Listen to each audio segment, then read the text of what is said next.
Tyson Fury says he was getting a bit stale, and that's why he parted ways with Ben Davison. I mean, I talked in a previous video about Andy Lee's comments. Andy Lee obviously is Tyson Fury's cousin.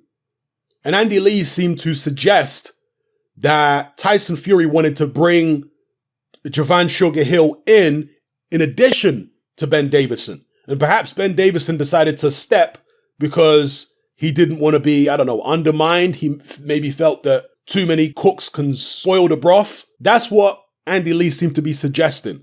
That it was Ben Davison who felt like, you know what, nah, I don't want to be coach number 2 or double number 1 or whatever. It's too much confusion. I'd rather you just let Javon Sugar Hill train you and, you know, we'll meet up down the line somewhere. So whatever the case is, Tyson Fury said he was getting a bit stale, basically with Ben Davison. And look, it can get stale. It all depends on the fighter, the character. Stale as in maybe he isn't learning new things, or stale as in he just needs a different environment with different people to feel excited again. You see, Tyson Fury, as we all know, is a very erratic character. He's a guy who can be Jekyll and Hyde. One day he wakes up and he's like this playful, respectful, nice, jovial individual. And the next day he wakes up and he's like Satan himself. So he is up and down. He's erratic. He's all over the place. And a guy like that, you can understand him switching trainers and getting, oh, okay, this is boring now. I need some excitement back. Tyson Fury is almost like an adrenaline junkie. That's how, yeah, maybe he is an adrenaline junkie. He's somebody who always needs excitement. You know, if he doesn't get excitement, if it's getting all a bit too routine and stale, he's like, oh God, no, let me change things here. So I get it with Tyson. And in that case, see, some people are saying that it's a bad move for Tyson Fury to part ways with Ben Davison so close to the Wilder rematch. But it's better that he does this and feels energized again and excited again with a new team rather than stay with Ben Davison and go into the Deontay Wilder rematch feeling flat. So with Tyson Fury, it's not all about the technical side of things. Tyson Fury knows how to box. It's about keeping him excited, keeping him motivated, keeping him interested. You know? That's the key, I think, with Tyson Fury. So, again, if that's the case, he's made the right decision. He's got Andy Lee there, who's a very calm individual, obviously knows him. He said, Tyson Fury said he trained with Javon Sugar Hill years ago when he was first introduced to the Kronk setup by Andy Lee. Obviously met the late, great Manny Stewart and all that.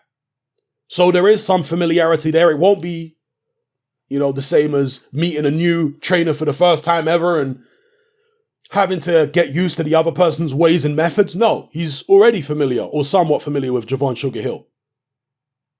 So we'll see. The only issue I have is with some of the tactics that Tyson Fury has been alluding to using for the Deontay Wilder rematch. I hope it's misdirection from Tyson Fury, because I think that would be a big mistake for him to sit down on his punches more and try and hurt Deontay Wilder. People say that he wobbled Wilder in the first fight, and if he'd gone for it, he could have taken Wilder out. I totally disagree. I know a lot of people say that, but I totally disagree. Deontay Wilder has got very skinny legs. He's a lanky guy. Sometimes, you get hit with a shot, you get knocked off balance, and because his legs are so skinny, it makes it look like he's really hurt. I know some people are going to disagree with this, but this is my view. This is what I see in Deontay Wilder. Because I'm not just watching his legs, I'm watching his face. I'm watching upstairs as well as the legs. People said the same thing in the Dominic Breazeale fight, that he got wobbled and he wasn't badly hurt. I think he was marginally buzzed by Dominic Breazeale in the first, he only went one round. Excuse me. He was marginally buzzed for a split second against Dominic Breazeale. But he wasn't seriously hurt. Yeah? Same thing in the Tyson Fury fight. In fact, I don't think he was even marginally buzzed, to be honest with you. Watching it back several times, I don't think he was ever buzzed against Tyson Fury, truth be told. Yeah, not seriously. I don't think that Fury was even remotely close to scoring a knockdown against Wilder, much less knocking him out. So that's the issue I have, is with the tactics that Tyson Fury may use in the rematch. If he's going for more power, if he's coming in heavier, if he's trying to do more damage, I think that's a recipe for disaster for Tyson Fury. I mean, perhaps I'm wrong. We'll see when the fight takes place, but I just think that is playing into Wilder's hands in a major way. For Tyson Fury to win, just repeat what he did first time. If anything, come in lighter. Yes, lighter. That's the opposite of what John Fury says he should do. I think he should come in even lighter than he did in the first fight. Obviously, you don't want to be weak. You need to lose the weight the right way, so you've got plenty of energy. But he needs to understand what his strengths are. Tyson Fury's strengths are not big, long-range power punches and all the, winning in a shootout against a big puncher. That's not his game. That's not how he beat Vladimir Klitschko. He needs to approach it the same way he approached the Klitschko fight. Understand that he's got a guy in front of him who is a tremendous puncher. Now, Klitschko had power in both hands. Wilder's really predominantly a right-hand puncher. He does have power in the left too, but it's not as prolific as, let's say, Klitschko's left. So he needs to treat Wilder with the same attitude that he treated Klitschko. Just frustrate the guy. Move around. Don't worry about hurting him. He's going to leave himself open. He's going to get frustrated and throw shots and miss. You can punish him then. But don't go looking to hurt him. So that's the only issue I have. As far as changing the trainers in general, I think it's more to do with Tyson Fury's mood than it has to do with anything technical.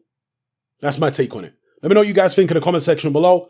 It's Hatman, I'm out. Hatman merch is now available. We got t-shirts, vests, hoodies, and more. Just click the link below.